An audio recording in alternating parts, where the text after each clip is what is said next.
Hi everyone, thank you for joining me today. Today I'm with Katie Zhao, who is the author of The Dragon Warrior and the Fallen Hero and the upcoming book, How We Fall Apart, which is a YA thriller coming out in 2021. So before we dive into the interview, I want to announce that we are doing a giveaway for a copy of one of Katie's books. So you can pick between The Dragon Warrior, How We Fall Apart, or The Fallen Hero, depending on whichever one piques your interest. So in order to enter, all you have to do is first just subscribe to my channel. Second, comment what is your favorite Asian food. So it can be anything from like dumplings, soup dumplings, like pastries, drinks, anything that you prefer. And then third, comment your Instagram or Twitter handles so that we know how to contact you if you're chosen as a winner. And this is an international giveaway, so everyone is welcome to enter. So let's just dive right into the interview. But first, Katie, do you want to introduce yourself? Sure. Thanks so much, Tiffany, for having me. I've been really excited for this interview. So I am the author of the Dragon Warrior series, which is a middle grade contemporary fantasy that's like Percy Jackson, but with Chinese mythology. And it follows a 12-year-old warrior girl named Farron Liu who embarks on a quest throughout Chinatowns, essentially to save the world. And she has to fight a lot of demons and Chinese gods. And so that was my very first like novel ever published. And the second book came out in October of this year. And now I'm switching over to promote my young adult debut, which is a contemporary thriller, school thriller that centers Asian American teens. And the main character is a Chinese American teenager who attends an elite prep school. And she and her four friends who form her main circle are the top ranked students at this school.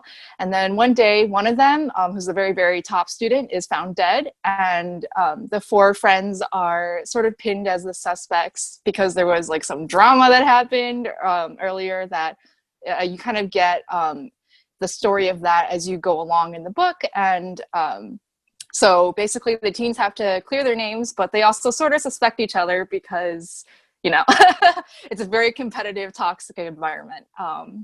And I also have a middle grade coming out with Scholastic next year that's called Last Gamer Standing, again with a Chinese American protagonist. This one is set in a near future sort of sci-fi world where there's some like pretty cool technology, and it follows this girl as she enters this gaming tournament that's like Fortnite, but you know, sort of like a battle royale spin to it. And she not only has to compete with her fellow gamers, but she also has to face a lot of racism and misogyny within the game. So those are my 2021 releases. And then after that, I have like a few more books, but we can just focus on 2021 for now.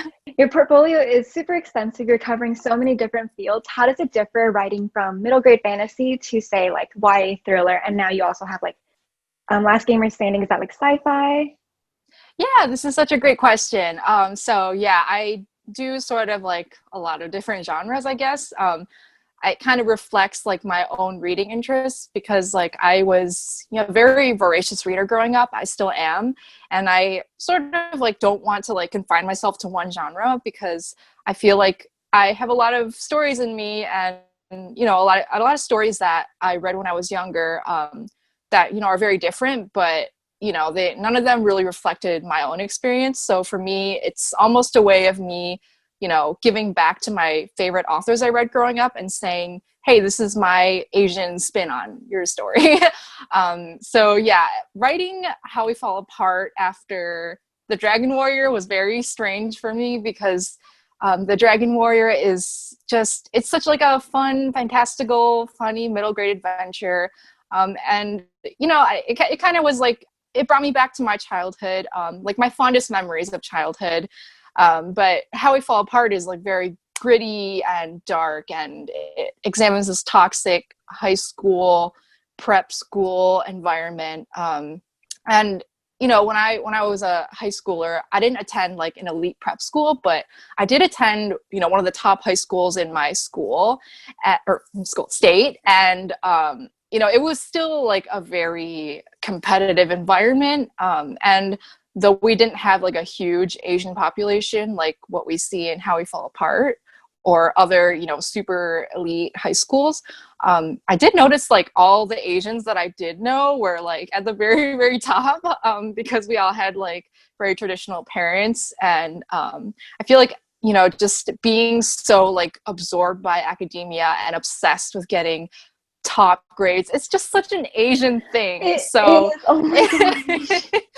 it really is. So I brought myself back into my, very toxic, like competitive high school environment, mindset in order to write How I Fall Apart. And I would say it was not necessarily a fun book to write. Like it was fun, like Oh, creating the mystery behind it, but it was kind of a painful book for me too, because it's just you're very like open. you're And like revisiting that pressure. yeah. I'm so excited to read this because I'm just thinking back to like my high school days where I'd be like, okay, time to go to like SAT tutoring, or time to go to Kumon, or you're like talking to people and you're like, oh, so Yeah. what did you get on that exam, or what'd you get on that exam? And it's friendly, but sometimes there's so much underlying competition with it. And for me, I live in like one of the most densely populated Asian areas, and it's just Oh wow. so competitive in terms of some of the people here and the culture and like tiger parents. Like, luckily, my mom's not a tiger mom, but I don't know. I think it's going to be so fun to see this reflected in a book. Oh my gosh, thank you. I mean, it's just like I love school thrillers, right? I loved reading Truly Devious, that series by Maureen Johnson. One of Us is Lying by Karen McManus. Um, something Good Girls by Holly Oh, like Jackson. the I forgot Girl's the Guide to title. Murder. Yes, that one. Okay. Like I've always loved school thrillers, but I always thought it was like it didn't feel right to not have Asians in them. Because I No, was like, that's so true. well, wait, we're the ones who are like super, super competitive about this. So, But also, like, not just as like the yeah. token Asian on the side, too, like actually No, integrated yeah. into the story. Yeah. Because like my high school experience was like being part of like the very, very top like students in the school. And just like we were all just so like honed in on trying to get the top grades. And like most of us were Asian. So I wanted to write something that reflected that. Do you feel like as an author, you can pinpoint which one of your books or works in progress right now is like your favorite, or do you have like love for all of them? That's such a great question. It's like a little like asking me to pick a favorite child. Yeah. Um, I think I I think I do love every one of them in different ways, but um, I feel like I've loved them at different stages of my life. Like it's almost like I'm writing to a different part of me, if that makes sense. So the Dragon River was writing to young Katie, who just was like so enamored with middle grade fantasy, and to say, here you go, you have a protagonist who reflects your experience.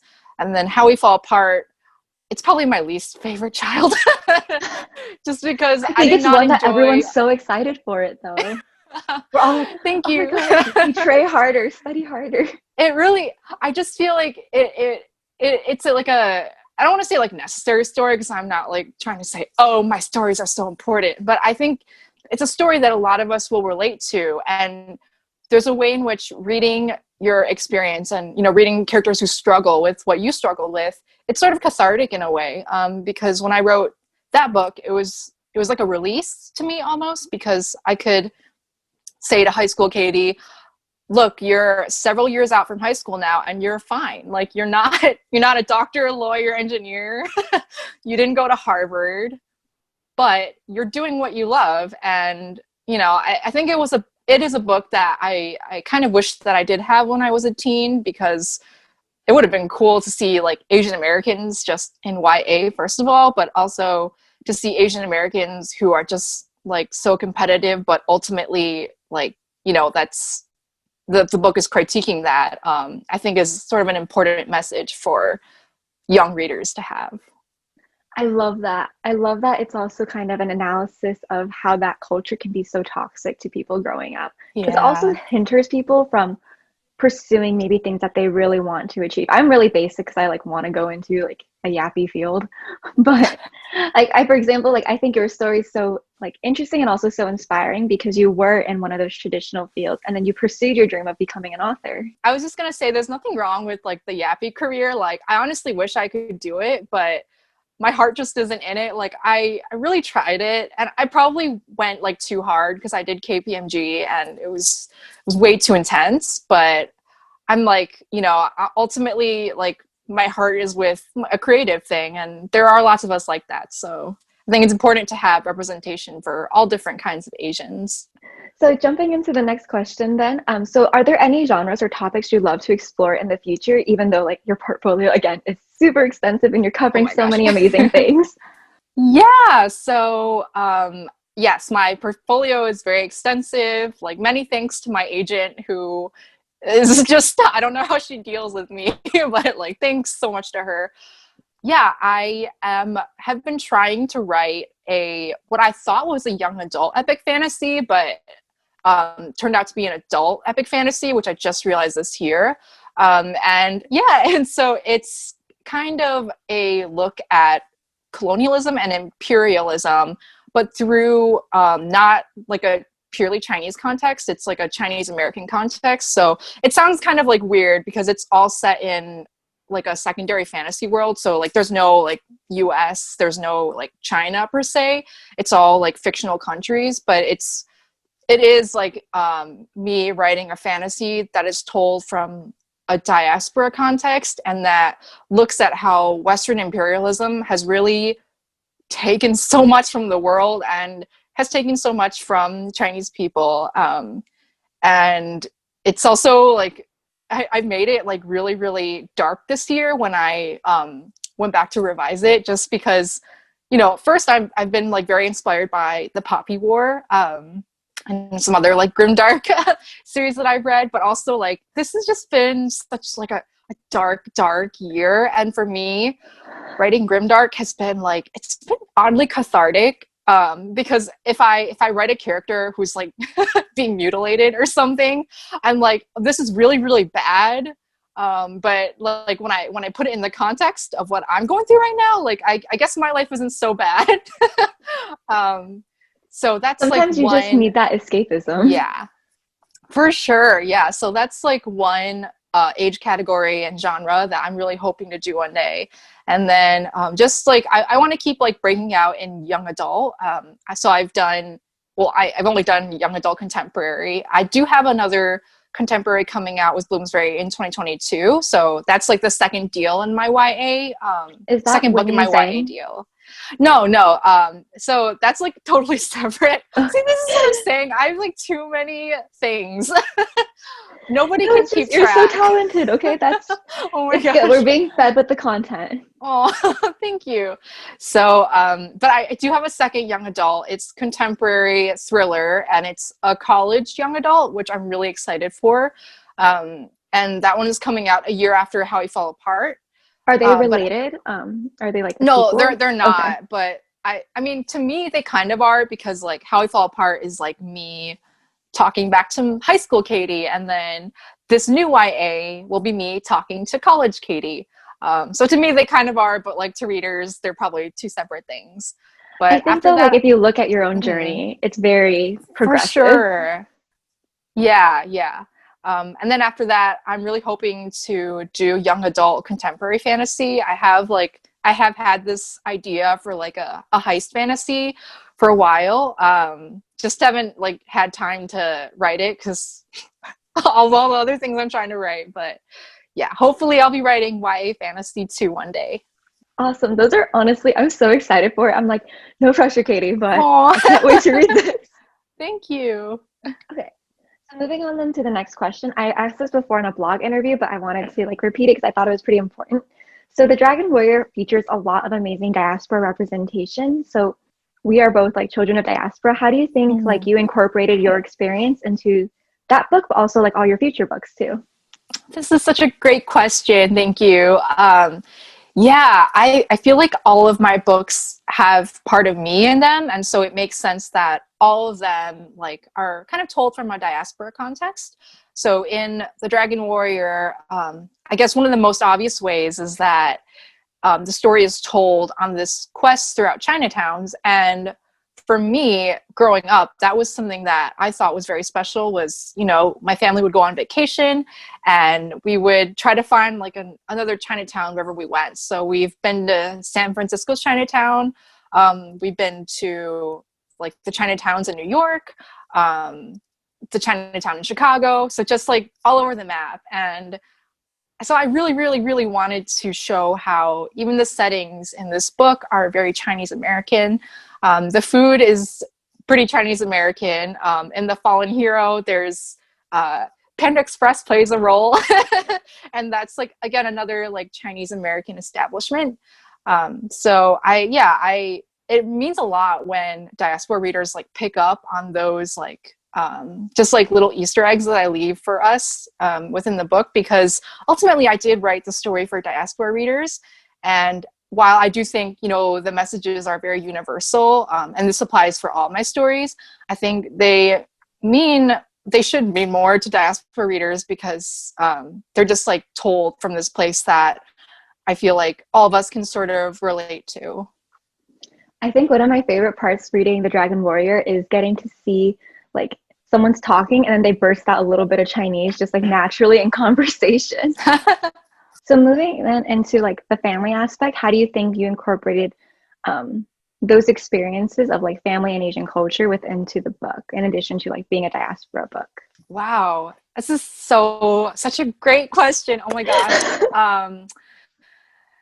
Yeah, so in The Dragon Warrior, so family does play like a really big role in the story. And so one feeling that I really wanted to capture is the sense of being away from a lot of your family, which I think is something that a lot of diaspora experience. Like taking me, for example, I live in the US and my immediate family lives here, but besides that, like everyone else is in China. So unless we like want to shell out like a ton of money to travel and see them, which like we couldn't afford to do a lot when I was younger, we just don't see them.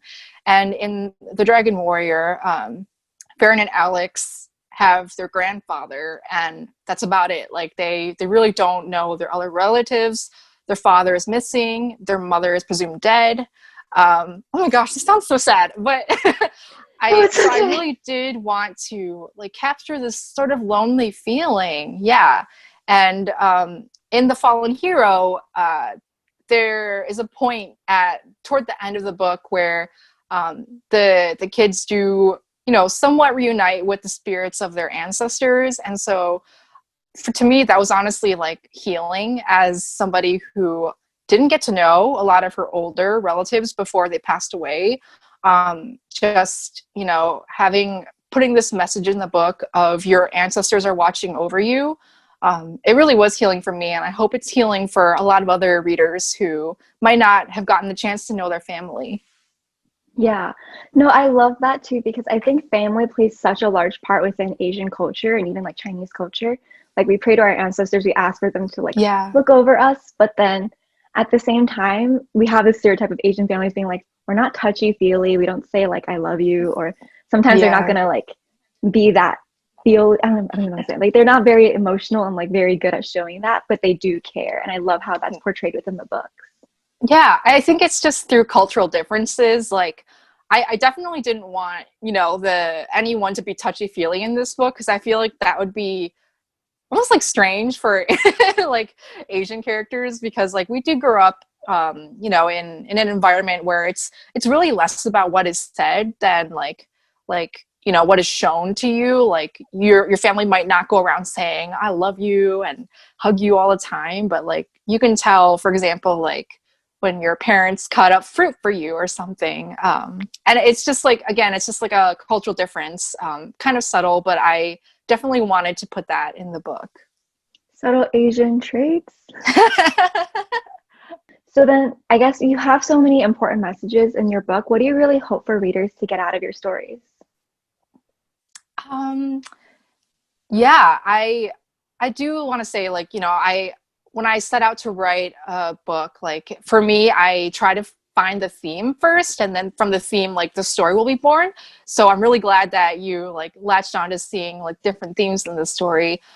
I really feel like the common thread in all of my stories, like YA, middle grade, would be just like that you have a place in the world and you are your own hero. And that was, you know, something that I wrote in the dedication of The Dragon Warrior, that it was for diaspora readers, to let them know, like, you're your own dragon warrior. you're your own hero. Because when I was younger, you know, and when you were younger, I guess, like we didn't have a lot of Asian books or movies, Asian heroes. And so like when you grow up not seeing yourself represented in those spaces, then you just feel like I can't be a hero. I'm always the sidekick, or I'm not even like present in this world. And so, you know, my story is like, I want to portray very strong female Asian protagonists. And I want to show that they're the ones saving the world and that they can save the world. I love that. I think it's so important. Like, I don't know if you know that, but you're doing so much to make sure that when future readers, like future Asian readers, pick up books, they see themselves represented in these stories. I'll like go to Barnes and Aww. Nobles or go to a bookstore and be like, I know her. I know that book in the Aww. middle grade section. Thank you. That means a lot. I'm glad because I feel like, I don't know, there's such a rise within Asian entertainment, but I want to make sure that momentum keeps going too. Yeah, for sure. It's not just like a trend. It's like we're here to stay, and like there's only going to be more and more of us. Exactly. Like our stories matter and they deserve to be heard. So, okay. Yes. Moving then into more of like publishing and industry related questions. How did you get your start in the publishing industry? And do you have any advice for people who are trying to like get their big break? So I have been trying to publish for like a long time. I sent out my very first query at the end of 2014, which I think, yeah, it was like right at the end of my senior year of high school. And that book didn't go anywhere. I took a 3-year break because I was away at college, and honestly, like I was just having a lot of fun, and I didn't want to like worry about writing and getting rejected. And I just like, it's just like such a hard and uncertain path. So I just needed a break from it. But in 2017, and this was like right in the aftermath of the 2016 election, I began writing again because that was, you know, it was just like a very dark and uncertain time. I was on U of M campus. There were like hate crimes being reported like immediately after Trump was elected. And all of us just like, there was this sense of, oh my gosh, the world has changed and it's not safe for people who don't look like Trump, basically. Like for people who aren't white, male, straight, you know, it was just, it no longer felt like a safe space. And so writing was like my safe space. So I began seriously pursuing publishing again.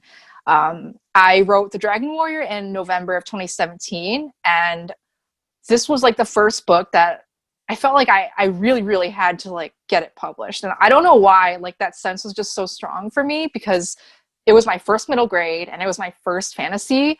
So it was just like a lot of firsts for me, but I just had a feeling that this would be the one. And so I revised it. I like worked really, really hard with my critique partners. And then I queried it in early 2018, and I signed with my agent in February of that year. So it took me a long time to be the person I needed to be to write The Dragon Warrior, but I do feel like publishing is something that really, like, it has its own timeline, and it might not happen the way that you think it will. And for me, it was really kind of unexpected that I wrote this middle grade fantasy, and then that I signed with an agent pretty quickly after. But yeah, that was really like how I got my start in publishing was, years of writing not going anywhere, and then this moment after 2016 where I just felt like I have to do something, and that thing is writing. So I did it, and then ever since I've just been like plugging away fiercely, writing more and more stories. No, I love that. I remember when your deal first got announced in 2018, and then I followed you and I was like, oh my God, this sounds so amazing. Gosh. Asian Percy Jackson, yes, I'm here for it. And then now we get to see like, have your extensive portfolio thrive in so many different genres and age categories. And it's really amazing to see your growth as an author too.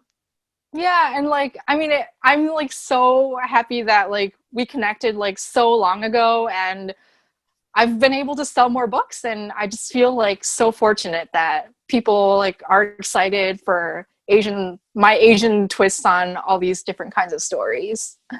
Did you always know? So you queried first in like high school. Did you always know that you wanted to be a writer, or was this something that you developed just through life experience? Yeah, I think like part of me was scared to declare I'm going to be a writer because Asian parents, first of all. But I always knew that I was like this was the only thing for me really.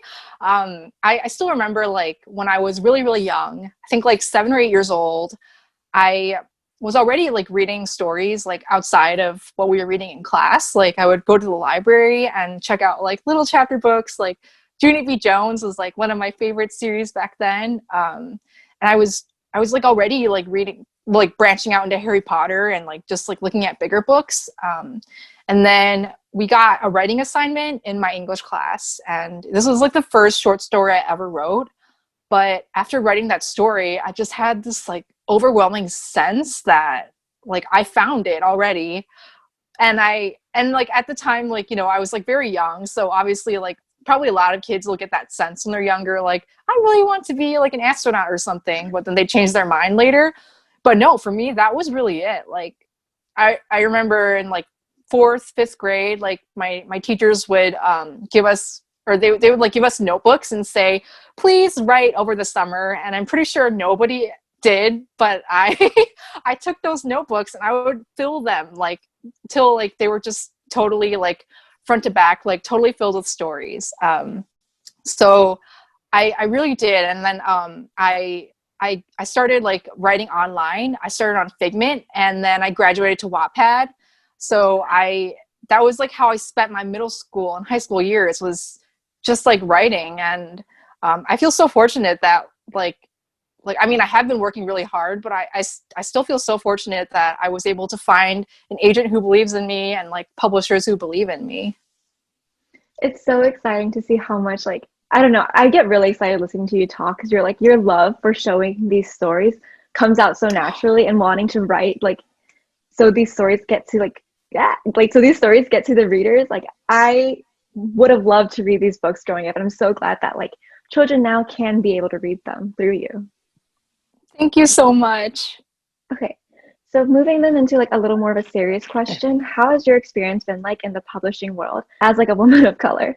Especially, you mentioned that you have a really great agent, which is super inspiring too.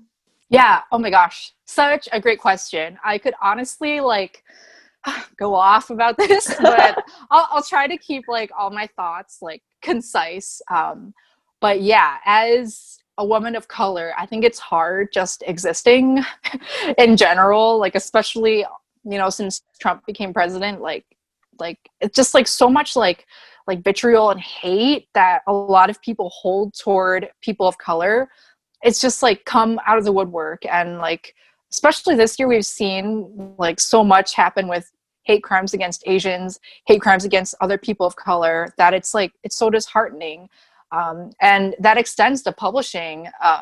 It's pretty hard because, you know, it's I feel like publishers are trying, or they're like trying to convey the message that, you know, we're listening, we're learning, we're like buying books from people of color. But the I mean, we still have this issue of publishers that, you know, are, though they are finally buying books by women of color, a lot of those books don't get the kind of marketing that we see like white writers enjoy, for example. So I would say like a lot of I don't want to say it's like performative, but it kind of is. Like it's almost like publishing will like put out statements and say we're very inclusive, blah blah blah, but then you look at their staff and the people who are doing the marketing and doing the editing and everything, they're all white. And honestly, like one of the reasons why, you know, it's so hard for people of color to stay in this industry is because this is an industry that you can really only make it if you have privilege. Like the only reason I was able to write for, you know, years without like, you know, worrying, am I going to have a meal to eat tomorrow, is because I've had the privilege of financial stability thanks to my family. I was able to go to a good school. you know, if writing doesn't pan out, I can always go back to accounting. I hope not, but you know, it's like I've never felt like my you know, I if I couldn't, you know, like I've never felt like I couldn't not do it as long as I make the time for it. But the unfortunate reality is that there are a lot of people less privileged than me, people of color, who, you know, they don't have financial stability. They can't afford to live on, you know, a very like small publishing salary in like New York City, which is such an expensive city. And then even when you do, like, say you break through all the financial barriers to make it to New York City, you've got like this great editing job, you'll still get like just like little racist microaggressions, or they might not even be like microaggressions. They might be like obvious. Like you just, by your very existence of being a woman of color, you're going to face racism and sexism in this industry. And this industry especially has like, it has like a love of white men. I don't know how else to put it, but like white male authors and the treatment they get is just, it's different even from like female white authors. Like they, like you look at like John Green and he's just got like such a massive following, and like for what, dude? Like, I don't know. So I just, I like, honestly, I feel like I've already vented enough about this, but No, you go, girl. I think about this a lot. Yeah, like it's really, really hard. And so, you know, coming back to me and my experience as a woman of color, I've gotten like racist reviews from very like prominent trade publications. I've gotten racist rejections from publishers. And my agent, she's also an Asian American woman. She's really like been a champion for me, like fielding the racist whatever that we get, and, you know, saying, this was wrong of them. Like, we don't have to ever submit to them again, which I really appreciate. And, you know, every single time I send her a project, like, I at least know that my agent, like, totally understands what I'm trying to do. And if I didn't have her, like, it would just feel so much harder. So I'm very, very grateful to the women of color who are in this industry. Though it's like a really, really tough road, there are a lot of like amazing women who are just, they're really championing diverse stories. I love that. And I love to see how so many women of color really just show up for each other, especially as we see more and more rise up within the industry itself, because it can be kind of predominantly white and like honestly sometimes kind of racist, as much as we like enjoy being a part of it. Yeah. And even that's from for like sure. even from a reviewer standpoint, it can be so frustrating to see the treatment of some of like your favorite authors, because it's like, I didn't understand what this book was getting at. This wasn't relatable, and it's not meant to be relatable for them. Yeah, that just like reminded me of like the Poppy War. And I feel like every other time I check book Twitter and someone's talking about the Poppy War, it's like someone else has written a review about how this book isn't realistic. And I'm like, it's literally based off Chinese history. Like, that's a rant for another day. There's so much that we can be unpacking with all of that too. Yeah. And honestly, everything that you've said, just like about the industry, is things that I've just personally seen on book Twitter and just throughout my couple, like 2 years within being a blogger, like how little people get paid for the cost of living. It's definitely a privilege that not everyone can be able to have. So as much as we like open the doors for them, I hope we can see publishing make more of an effort to not just like shut it down in their faces once they're in. Yeah, fingers crossed.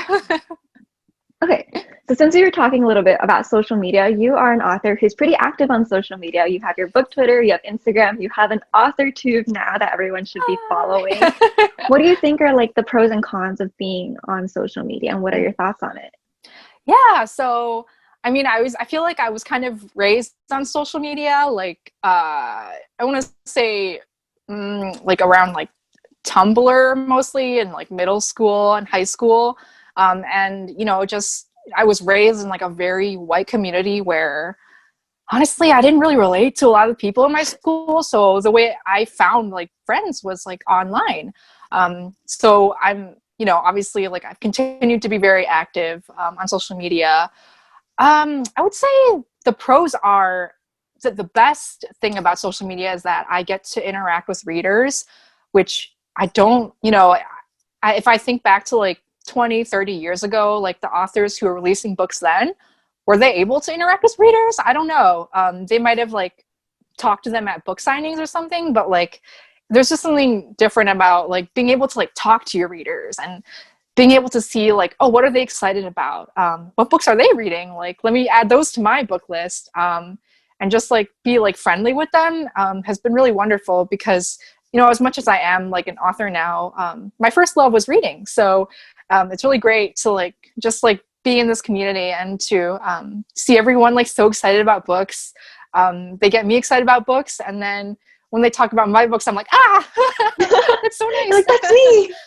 So yeah, that's been the best part. I would say the con, the con is probably just like social media invites comparison. And so it can be tricky now that like my professional author stuff is online. Like sometimes, if I'll just catch myself scrolling through like Instagram or Twitter and being like, oh my gosh, like this author has like so many followers and is so funny and talented. Like I feel like a potato compared to them. But I think that's true for like any author on social media. Like I'm sure even like, the top authors will like look at someone else's Instagram feed and be like, oh, they take such pretty pictures. Like I wish I could do that. So it can be kind of tough in this industry. I would also add that for people of color, especially like, or authors of color, like there are so few of us and so few of our stories that when one of us like does really well, it's hard. Like it's almost like this industry wants us to feel like this person is my competition and I shouldn't support them. Like their book did so well, that means like, that publisher won't ever buy another, like Chinese fantasy or something. That means they won't ever want mine. But like if I ever catch myself slipping into that mentality, I tell myself no. Publishing, like just looking at like the stats of how many Asian books are coming out in 2021, I think it's like over 100 titles or something.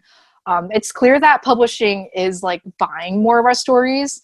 So I just try to like put my faith in publishing that they will do the right thing and they will like recognize that even if two Chinese authors are writing a young adult Chinese fantasy, like they have such different experiences and they're going to bring such a different, storytelling style to that story that they're both worth buying. And, it can also be at the same publisher. Like you can have more than one of us too. You don't have to just have one token Asian author. I forget what the original question was. I answered it. It was like, what do you love about being an online personality? Oh. Or what do you love or not love? No, it's okay. I actually really love people deep dive into that. But I also really appreciate you being so honest about, like, I think sometimes that is a mentality we have, like even in like the professional world, like not publishing, like business, I guess, you think like, oh, I'm Asian and I'm going against someone who's also Asian, like for an internship offer. Like it's a terrible mindset to have because what we should be having is like, we just want more of us, like more people of color within like the professional world or getting our books published. And sometimes it feels really terrible because sometimes you think that like publishing will view you just a token Asian when really like our stories are different. Like every person's story is different. Like one Chinese person's story is way different from another Chinese person. Yep, exactly. What are some books that you have been loving or some releases that you're really looking forward to? Ooh, yay, I'm so excited for this question.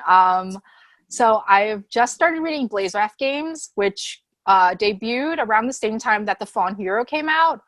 And it's about dragons and it's a young adult. It's like a dragon sport YA, which is so cool because A, we need more sports YAs and B, we need more dragon YAs. So I'm all for it. And I also just started These Violent Delights today. Oh my gosh. Like I'm like 3 chapters in. I'm already like, this is one of my favorite books this year, like hands down. Right? It's so good. And then after These Violent Delights, which, it's just like the writing is so beautiful and it's just like just like seeing Chinese words in the text, like it just means so much. Like even though like I'm already writing these kinds of stories, like seeing other people writing them is like, oh, it just makes me so happy. Seeing other Asians succeed is like one of the best feelings in the world. Yeah. Oh my gosh. I can't wait to finish that book. I know it's gonna destroy me. I've been seeing hype everywhere. And then I'm also excited to read The Burning God. I got the Illumicrate edition, so I don't know when it'll ship. Like I got a Same. notification that like I think it's supposed to come like end of this month or like maybe early December. But like I mean I have enough to keep me busy, like all the books to read and write. So I'm just gonna like wait until then, and then I'm gonna die again when I read that book. I'm trying to think what else I've read. Oh, I recently read Last King Standing, which is a debut. Um, it's an adult rom-com, and it's just so funny. Like, the humor is like, I don't want to say trollish, but like, it's like, I don't know, it's hard to describe, but it's like the kind of humor I aspire to write. So I just think that that book is so funny and heartwarming, and it's like also got a Chinese cast, and it's by Chinese authors. So I hope people will check out that book too. I've been hearing about that. I definitely need to pick that one up. Yeah, it's so funny. I love it. Is it a rom? So it's a rom-com? Yeah. Okay. And it's I think you would like it. It's about this girl who's in a finance career. And she like is kind of unhappy with it, so I don't know if you'll relate to that part, but like she knows her heart is like elsewhere, and she's like super competitive with this guy in her office who's also going for partner. So Oh my gosh, I love he's the love interest. Yeah, so he's the love enemies to interest, lovers. and you can just imagine. Yeah, it's so funny. Okay. Definitely on my team. I'm kind of like, Yes. I don't know. Sometimes after like, I don't know if you're a mood reader, but I'm definitely a mood reader. And when Yeah. something captures my interest, I'm like, okay, everything else can go away. Yep. Okay. So I also asked on Instagram for some of your fans to ask questions. And one of the first questions was, what is your favorite and least favorite part about the writing process? It's a good question. Let's start with least favorite. So drafting is my least favorite. And that's because like when I draft, I like hesitate to even call it a draft because it's really a glorified outline. So I call it like my zero draft. And it's basically like I'll have an idea and I'll have a vague understanding of the characters in the world, but I've realized that I really understand my writing by writing. And so that often means like writing a whole thing and then realizing, oh, I'm only going to keep 10% of this, but that's like where all the revising comes in. And so I would say my favorite part is revising and just like seeing the whole story come together in the way that I imagined it. With like every draft, it like comes closer and closer to my vision. And to me, that's like magical. So moving then, that kind of ties into the next question that someone had was, what are the typical issues that your first drafts usually have? Oh, my first drafts have all the issues. Like, I don't even know where to begin. I would say mostly though, okay, so the one thing that I think I do pretty well in first drafts is like understanding the character's arc. Because for me, like, I really have to understand a character in order to write about them. So usually, like, even in my very bad first drafts, like you can see like the general arc that the character will follow. But I would say my first drafts will falter in world building mostly. So like, for example, in the Dragon Warrior, like there weren't even Chinatowns or the Lunar New Year in the first draft. Like that's how bad of a draft it was. But It that's was such a really big just like part the of your bare book. bones scaffolding.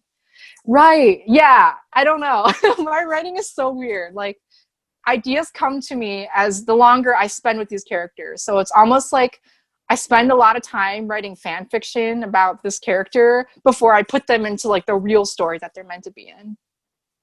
I love that. That sounds like super fast. I've never written, so I'm like, I don't know, but that sounds really fascinating because I like to see, because we get the finished product where everything's like perfect, and then you're like developing it slowly by slowly. So someone also asked, do you plan on doing any book tours or online events in the future? Oh man, I mean, I would love to. Depends on who wants me. So like the my promo for the Dragon Warrior and the Fallen Hero, like my publisher mostly would book me for like school visits and stuff. So like a lot of social media followers, like I guess like wouldn't have access to that since most of them aren't in school anymore. But you know, How We Fall Apart is a young adult, and I definitely plan to keep writing young adult and hopefully adults. So yeah, I'll see. Like my publisher will pitch me for festivals and online events, and I will definitely let everyone know if I'm accepted. Yes, no, we would love to support you. Okay, so then moving on to like a fun speed round of questions, what would you say is your favorite Asian food? um, can I say like all of dim sum? And now I really miss dim sum. Like I I just love like especially like when you go to the dim sum restaurant where like the lady comes around with the cart and you just like pick out what you want. Like I just feel like that experience is like something that's so vivid to me from my childhood. So like whenever I go out to eat dim sum, like I just feel like really nostalgic. Also the food's really good. Yeah, it's also such like a community-based activity because you're like interacting. It's like, oh, do you want that? Do you want that? It's really fun. Okay. Do you prefer Mhm. reading or do you prefer writing? I this is hard because I was a reader before I was a writer, right? And even now, I have to like, I feel like I have to like, I'm still trying to figure out how to like toe the line between being like a fangirl and like a professional author person. um, but I would say I'm more of a writer just because like I think this year especially has shown me how important writing is to me, and being able to express my emotions, and being able to impart messages and stories on readers that I feel like have value. And like as much as I love reading, like I think ever since like I've discovered that, you know, writing is like this great love that I have that I can keep like working on and working on. It's really, I mean, it's really, really become the most important thing in my life. I love that. Okay, so would you say you prefer the Mid-Autumn Festival or do you prefer Chinese New Year? I would say the Mid Autumn Festival, but only because I really love mooncakes. Like those things are like really dense, but like I could like have a whole one myself. Like They're they're so just so good. yummy. The salted egg ones are my favorite. Yeah. Oh my gosh, this is so good. We got like those packs from Costco, and my family got like I want to say 4 cases of them, and they were all gone in like 2 weeks. I don't know how like your family eats them, but like what my grandma tells me, like you're not supposed to eat like the whole thing. You're supposed to like share them. But then I'll just like I want to eat the whole thing. Yeah. Okay. So, do you prefer Michigan or do you prefer New York City? Oh, I would, yeah, I would say New York City. Just because like I always feel like I knew I wanted to go to New York. Like even when I was younger, my ultimate dream was to be a writer in New York and to live in like a pretty aesthetic little white apartment. That was before I realized like how high the cost of living is. But yeah, I mean, I lived in New York for a bit and then I moved back because of the pandemic. So I'm living in Michigan now with my family. But I really, really just, I miss the energy of the city. I miss how diverse it is, and I there's just something really special about the air in New York. It's just like you can feel like everyone there is just like really they're like type A on the go people, and I feel like that's me. So I really just can't wait to go back to New York when this is all over. Oh my gosh, that's so exciting. I'm like not a New York person, but I love like the hustle and the vibe. Like it keeps me so motivated, that New York energy. Yeah, yeah. Okay. So the final question is if you could describe your year in one word, what would it be? um. Oh man, I'm just gonna say exhausting. That's the only word I Yeah. can think of right now. Like, don't get me wrong. It's been like I'm really glad that my book released on time, and you know, things went well with the release. I'm really glad I was able to sell more projects because, you know, at the very beginning when the pandemic started, everyone thought like, what's going to happen to publishing? Will, you know, publishers even have the budget to buy these books anymore? So thankfully, like publishing seems to be holding on. I feel like more people are But reading I'm not during the going to lie, pandemic. it's just, yeah, that's what I've noticed too. I mean, even I've been reading more because what else is there to do, right? But yeah, it's also just been like emotionally and just mentally all kinds of an exhausting year. But here's hoping that 2021 and 2022 will be better. Awesome. Thank you so, so much for being here with me today, Katie. It was really great talking to you. It's so fun to finally be able to like catch up, see all that you've been working on. So I'm really excited for all of your future projects, and I hope everyone else is too. So please be on the lookout for Katie's works, and you should totally follow her on her social media, which I'll link down below.